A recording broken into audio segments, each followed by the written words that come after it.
एक बार फिर से आप सभी विद्यार्थियों का आपके अपने स्टडी मेंटर यूट्यूब चैनल पर हार्दिक स्वागत है। आज हम आपके सामने लेके आए हैं कक्षा 12 विशेष हिंदी।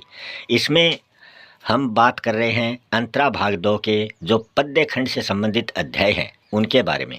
इससे पहले हमने इसके 3 वीडियो कंप्लीट कर लिए हैं जिसमें हमने 6 चैप्टर कवर किए हैं।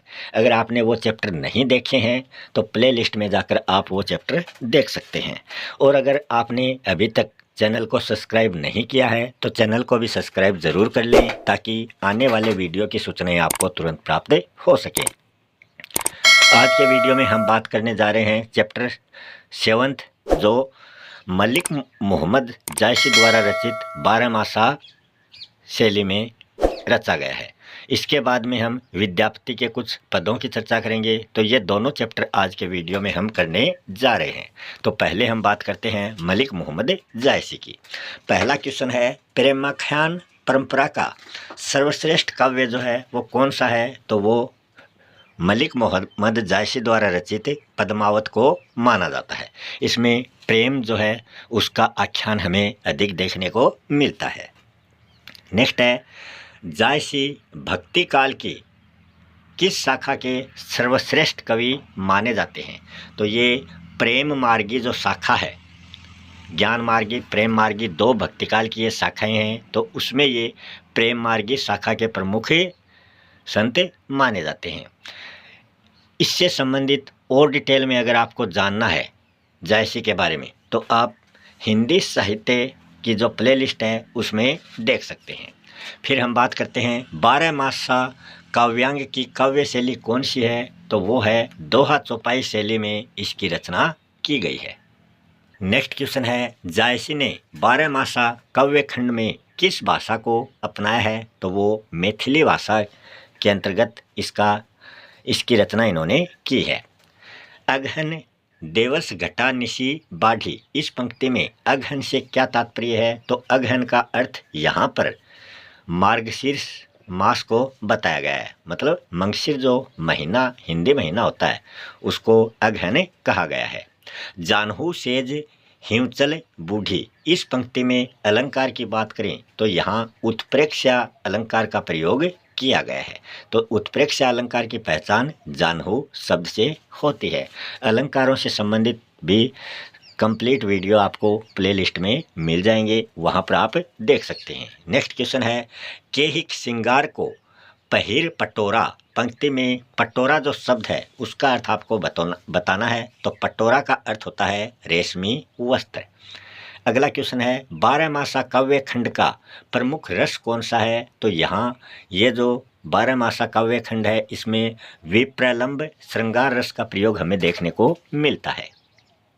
नेक्स्ट है 12 मासा काव्यांश में किसकी विरह व्यथा का वर्णन किया गया है? तो इसमें जो नागमती है उसके जो विरह है उसका वर्णन हमें देखने को मिलता है।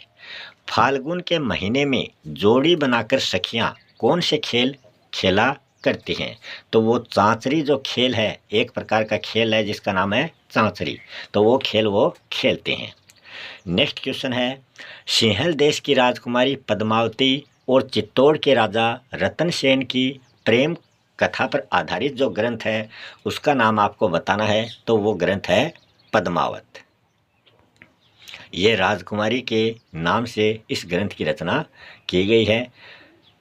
तो ये ग्रंथ की बात करें तो वो पद्मावत है। नेक्स्ट क्वेश्चन है अगहन मास में विरहिणी नायिका की व्यथा कथा का चित्रण जो है वो अपने शब्दों में करना है। तो इसका जवाब हो जाएगा अगहन के महीने में ठंड जो है वो बहुत ज़्यादा बढ़ गई है, नागमती कमज़ोर हो गई है और विरह वेदना रात की तरह बड़ी हो गई है।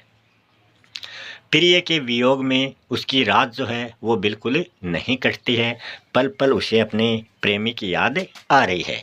नागमती का रूप सौंदर्य तो प्रिय अपने साथ ले गए थे, यदि वह अब भी लौट आवे तो उसका रूप रंग भी वापस आ जाएगा। अपने प्रिय के पास संदेश भिजवाते हुए वह कौवे और भौरे से कहती है कि तुम जाकर उनसे ये कह देना कि तुम्हारी पत्नी तुम्हारे विरह की आग में जलकर मर गई है और उसके शरीर से जो धुआं निकला उसी से हम काले हो गए हैं। तो वो अपने पति से इतना प्रेम करती है कि कौवे और भौरे मतलब दोनों ही काले हैं, उनको अपने पति के पास संदेश पहुंचाने के लिए भेजती हैं। नेक्स्ट क्वेश्चन है, माघ महीने में नायिका के विरह का चित्रण अपने शब्दों में कीजिए। तो इसका जवाब हो जाएगा, माघ महीने में पाला पड़ने लग जाता है जिससे विरहिणी जो नायिका होती है उसके लिए विरह का समय और भी अधिक कठिन हो जाता है। जाड़े की ऋतु में जैसी वर्षा होती है वैसे ही नायिका की आंखों से गिरते आंसू उसके शरीर से लगते हैं तो उसे तीर की सी चुभन का एहसास होता है।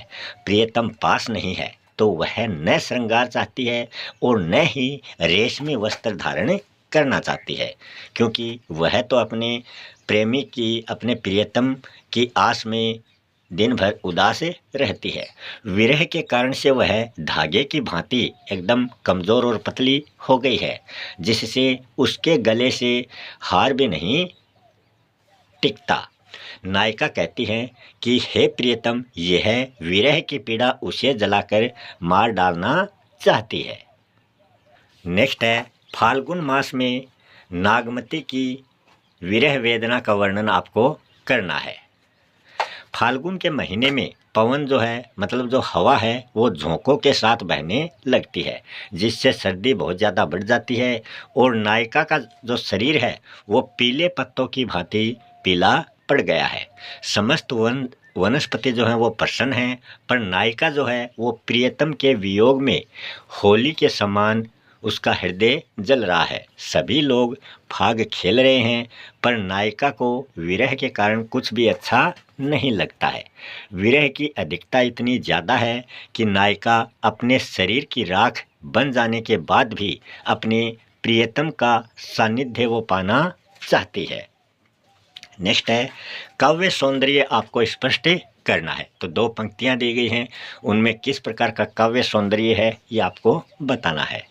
तो इसमें अगर हम भाव सौंदर्य की बात करें तो इन पंक्तियों में विरहिणी नायिका जो है वो नागमती भौरे और कौवे के माध्यम से अपने प्रियतम को संदेश देती है कि तुम्हारी पत्नी जो है वो विरह की आग में जलकर मर गई है। उसके जलने के धुएं से भौरे और कौवे का जो शरीर है वो काला हो गया है। अगर हम इन पंक्तियों के शिल्प सौंदर्य की बात करें तो इसमें दोहे, छंद, अतिशयोक्ति और अनुप्रास अलंकारों का प्रयोग इसमें किया गया है। भौरे द्वारा संदेश भेजने की जो दूत परंपरा है और विप्रलंब श्रृंगार रस जो है और अवधि भाषा का सुंदर प्रयोग जो है वो इन पंक्तियों में हमें देखने को मिला है। फिर नीचे दिया गया है, निम्नलिखित पद्यांश की सप्रसंग व्याख्या आपको करनी है। तो यहाँ एक पद्यांश आपकी पाठ्य पुस्तक से संबंधित यहाँ नीचे दिया गया है और उस पद्यांश की व्याख्या आपको करनी है।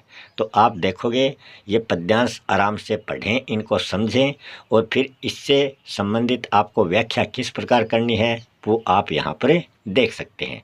तो यहाँ हम देखेंगे, सबसे पहले हम लिखेंगे संदर्भ। संदर्भ में हम लिखेंगे, प्रस्तुत काव्यांग हमारी पाठ्य पुस्तक अंतरा भाग 2 में मलिक मोहम्मद जायसी द्वारा रचित पद्मावत के 12 मासा खंड से लिया गया है। फिर प्रसंग में लिखेंगे, जायसी ने इस पद्यांश में पौष महीने की बढ़ती हुई सर्दी से प्रभावित नायिका नागमती की विरह वेदना का वर्णन यहाँ पर किया है। फिर व्याख्या में हम लिखेंगे, विरहिणी नागमती कहती है कि पूष के महीने में शीत की अधिकता के कारण शरीर जो है वो थरथरे कांप रहा है। सर्दी की अधिकता से डरकर सूर्य भी लंका की दिशा में जाकर तपने लगा है। विरह की बाढ़ आ गई है और शीत जो है वो अत्यधिक कठिन हो गई है। सर्दी से कांप कांप कर मैं मरी जा रही हूँ। नागमती कहती हैं कि हे प्रियतम, तुम कहाँ हो, आकर मेरे सीने से लग जाओ। कि मैं तुम्हारे वियोग में तड़प रही हूँ।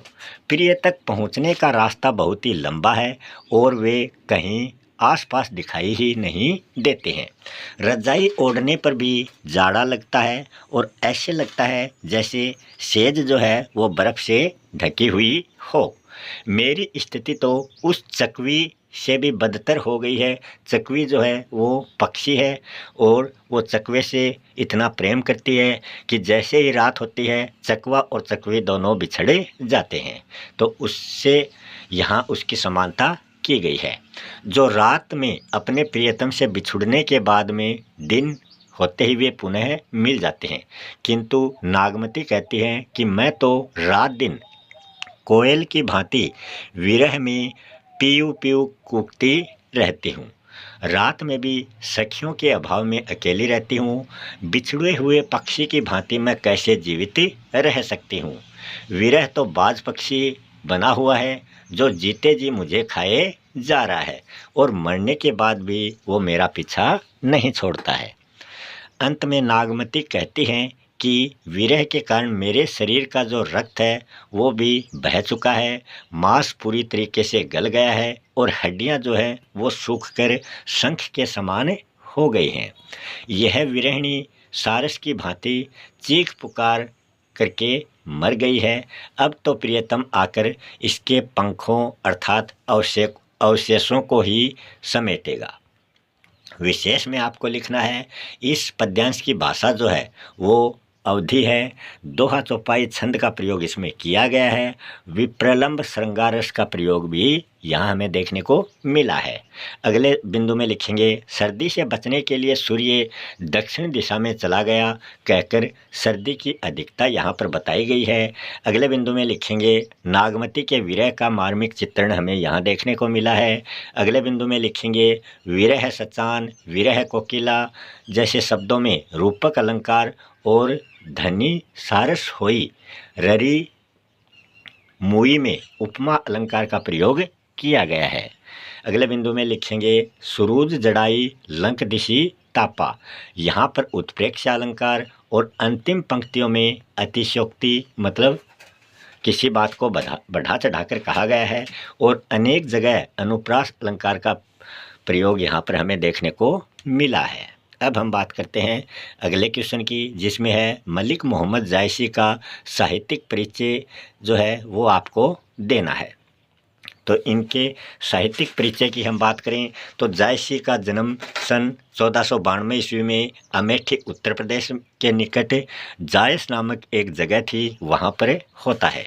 जायसी सूफी प्रेम मार्गी शाखा के सर्वश्रेष्ठ कवि माने जाते हैं और उनका पद्मावत जो है वो प्रेमाख्यान परंपरा का सर्वश्रेष्ठ प्रबंध काव्य माना जाता है। फारसी की मसनवी शैली में रचित इस काव्य परंपरा के लिए दोहा चौपाई शैली यहाँ पर अपनाई गई है। भाषा की बात करें तो ठेठ अवधि और काव्य शैली की अत्यंत प्रौढ़ और गंभीर यहाँ पर हमें देखने को मिलती है। पद्मावत ही जायसी की ख्याति का प्रमुख आधार है।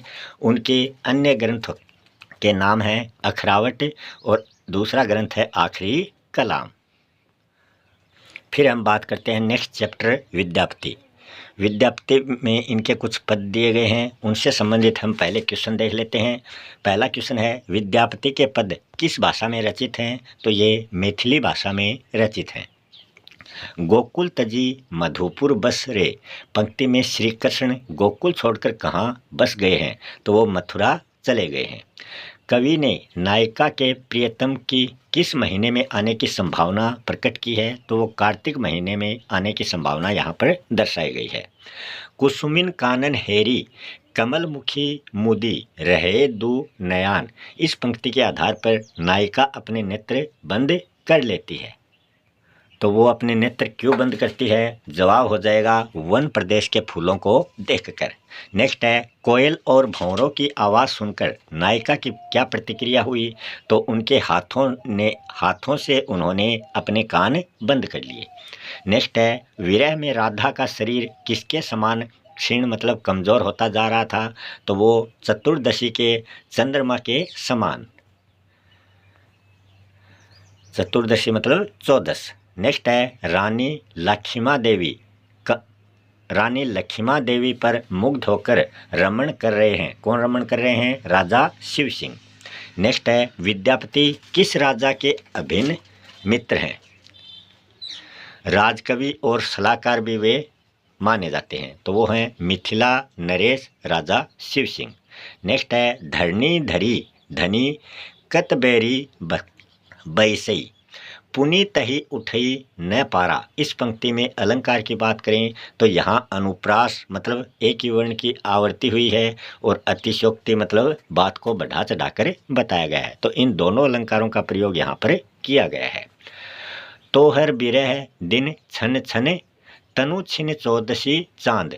यहाँ चांद समान। इस पंक्ति में अलंकार की बात करें तो यहाँ पुनरुक्ति प्रकाश मतलब एक वर्ण की बार बार आवृत्ति, यहाँ एक शब्द की बार बार आवृत्ति, उपमा अलंकार और अनुप्रास अलंकार, इन तीनों का प्रयोग यहाँ पर हमें देखने को मिला है। तो अलंकारों से संबंधित टॉपिक में आप इनको अच्छी तरह समझ सकते हैं। फिर हम बात करते हैं आदिकाल और भक्तिकाल के संधि कवि के रूप में कौन जाने जाते हैं? तो वो विद्यापति जाने जाते हैं। नेक्स्ट है प्रियतमा के दुख के क्या कारण यहाँ पर विद्यापति ने बताए हैं। तो प्रियतमा जो है वो इसलिए दुखी है क्योंकि उसके प्रियतम जो है वो उसके पास नहीं है। सावन के महीने को नायक के बिना काट पाना उस प्रियतमा के लिए बहुत ही कठिन हो रहा है। प्रियतम के बिना एकाकी भवन जो है वो उसे काटने को दौड़ता है। नायक विरहिणी नायिका का मन अपने साथ हर कर ले गया था। वह सखी से कहती है कि मेरे दुख की मेरी पीड़ा को भला दूसरा कोई कैसे जान सकता है? इसे तो वही जान सकता है जिसने विरह का दुख पहले कभी झेला हो। इस प्रकार प्रियतमा के दुख का मूल कारण है प्रियतम का प्रदेश गमन, जिससे उसे विरह का दुख झेलना पड़ा है। नेक्स्ट है जन्म अवधि हम रूप निहारल नयन न निर्पित में भेल। मतलब जन्म अवधि हम रूप निहारल नयन न तिरपित भेल। इस पंक्ति के आधार पर विद्यापति की नायिका की मनोदशा का वर्णन जो है वो आप अपने शब्दों में कीजिए। जवाब हो जाएगा नायक को सदैव देखते रहने के बाद भी विरहिणी नायिका के जो नेत्र हैं वो तृप्त नहीं हो पा रहे हैं। वह हमेशा उसे देखते रहना चाहती है। सखी ने जब नायिका से प्रेम के अनुभव के बारे में पूछा तो नायिका ने कहा कि प्रेम में सदा अतृप्ति रहती है। यह अतृप्ति ही प्रेम की पहचान है। नायिका के मन में नायक के रूप दर्शन की लालसा है। कवि इस पंक्ति के माध्यम से यही व्यक्त करना चाहते हैं। नेक्स्ट है सेह प्रीति अनुराग बखाने तिल तिल नूतन होय। पंक्ति में लेखक का क्या आशय है? तो नायिका अपने प्रियतम के प्रेम का जब जब वर्णन करती है तब तब उसमें नवीनता और ताजगी उसे दिखाई देती है। कवि के अनुसार यही प्रेम और अनुराग वर्णन करने योग्य है, जिससे क्षण क्षण नवीनता का अनुभव उसे होता है। प्रेम की यह विशेषता है कि निज नवीनता, इसी प्रकार निज प्रीति में कभी पुरानापन न आए, जो सदैव नई नई सी लगे, यही प्रीति बखानने योग्य है। फिर यहाँ नीचे एक पद्यांश आपको दिया गया है, उस पद्यांश की व्याख्या आपको करनी है। इस पद्यांश में सबसे पहले संदर्भ में लिखेंगे प्रस्तुत पद्यांश हमारी पाठ्य पुस्तक अंतरा भाग 2 में विद्यापति के द्वारा रचित पद से लिया गया है। प्रसंग में लिखेंगे विरहिणी नायिका की विरह दशा के बारे में बताते हुए कोई सखी श्री कृष्ण से कहती है कि वो अत्यंत दुर्बल हो गई और धरती पर बैठ जाए तो वो पुनः उठ ही नहीं पाती, इतनी वो कमज़ोर हो गई है। व्याख्या में लिखेंगे दूती ने जाकर श्री कृष्ण से कहा कि हे कृष्ण, तुम्हारे विरह में राधा जो है वो अत्यंत ही व्याकुल हो रही है। वह कमलमुखी जब वन प्रदेश के फूलों को देखती है तो दोनों नेत्र बंद कर लेती है, और जब कोयल की मधुर कूक और भंवरों की गुंजार उसको सुनाई देती है तो वो अपने दोनों हाथों से अपने कान बंद कर लेती है। तुम्हारे गुणों और प्रेम के बारे में सोच सोच कर वो सुंदरी इतनी दुर्बल हो गई है कि वह नायिका धरती को पकड़ पकड़ कर कितनी ही बार बैठ जाती है और पुनः उठ भी नहीं पाती। वह कातर दृष्टि से चारों दिशाओं में देखती रहती है और आंखों से आंसुओं की धारा निरंतर बहती रहती है। तुम्हारे विरह में उसका शरीर उसी प्रकार क्षीण होता जा रहा है जिस प्रकार चतुर्दशी का चांद धीरे धीरे क्षीण होता जाता है। कवि विद्यापति कहते हैं कि राजा शिव सिंह अपनी पत्नी लक्ष्मा देवी के साथ वो रमण करते हैं। विशेष में लिखेंगे, इस पद में कोमलकांत पदावली युक्त मैथिली भाषा का प्रयोग हुआ है। विरह की तीव्रता का मार्मिक वर्णन यहाँ पर किया गया है। कमलमुखी, चौदशी चांद समान में उपमा अलंकार और धरनी धरी उठई न पारा में अतिशोक्ति अलंकार का प्रयोग किया गया है। अनेक जगह पुनरुक्ति प्रकाश और अनुप्रकाश अलंकारों का प्रयोग दृष्टव्य है। गेय छंद, वियोग श्रृंगारस, माधुर्य गुण का प्रयोग इस पद्यांश में किया गया है। नेक्स्ट क्वेश्चन है, विद्यापति का साहित्यिक परिचय आपको बताना है। तो इसमें हम बात करें विद्यापति के जन्म की, तो इनका जन्म सन 1380 ईस्वी में हुआ था। वे भक्ति और श्रृंगार के कवि माने जाते हैं। उनके काव्य में प्रेम और सौंदर्य की जैसी अनुभूति हुई है वैसी अन्य कहीं दुर्लभ मानी जाती है। विद्यापति का संस्कृत, अवहट और मैथिली पर पूरा अधिकार माना जाता है। उन्हें मैथिल कोकिल और अभिनव जयदेव उपनाम से भी जाना जाता है। लौकिक प्रेम के विभिन्न रूपों का चित्रण, स्तुति पदों में विभिन्न देवी देवताओं का चित्रण, प्रकृति की मनोरम छवि और नक्शिक वर्णन उनके काव्य के मुख्य विषय हैं। मिथिला क्षेत्र के लोक व्यवहार में उनके पद इतने रच बस गए हैं कि पदों की पंक्तियां बन गई हैं। वे आदिकाल और भक्तिकाल के संधि कवि माने जाते हैं। उनकी प्रमुख कृतियों की बात करें तो उनमें कीर्तिलता, कीर्तिपताका दोनों ही अवहट भाषा में रचित हैं। पदावली मैथिली भाषा में रचित है। पुरुष परीक्षा, परिक्रमा, लिखनावली ये इनकी अन्य प्रसिद्ध कृतियाँ हैं। तो इसी के साथ अपना आज का ये वीडियो यहीं कंप्लीट होता है। अगर आपने अभी तक चैनल को सब्सक्राइब नहीं किया है तो चैनल को सब्सक्राइब ज़रूर कर लें। मिलते हैं अगले वीडियो में किसी नए टॉपिक के साथ। तब तक के लिए आप सभी का बहुत बहुत धन्यवाद।